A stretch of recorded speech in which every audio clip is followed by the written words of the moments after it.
So the fight is over, and I kind of want to label this fight as something. I want to call it the Logan lockdown, because that's what he basically did the entire fight. He basically stayed on the outside, threw as many punches as possible to stop Mayweather from coming in.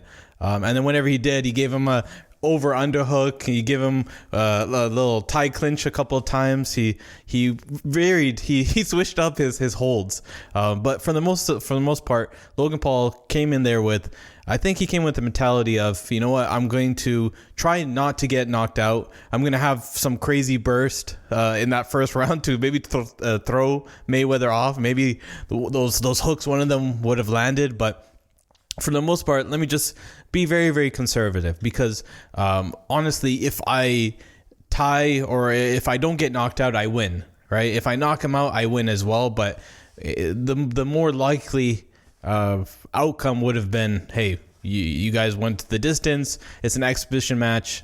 Nobody's a winner. Nobody's a loser. You save face. You can continue on and say, you know what? I didn't get knocked out by Floyd Mayweather. Other guys can't say that, right? Conor McGregor went in there. Yes, it was 12 rounds, and yes, it was an exhibition, but Conor went in there and got finished, right? He got TKO'd in the 10th round, I believe. But Logan Paul probably is not the biggest gloater, but he's probably going to mention, you know what? I went in there with the best boxer of all time, and I didn't get knocked out. That's a win for him. You know why? Because he's not a boxer.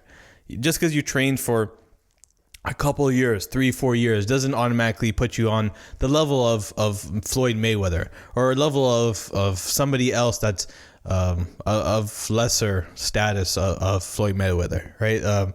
No shade on this guy, but Billy Joe Saunders, right?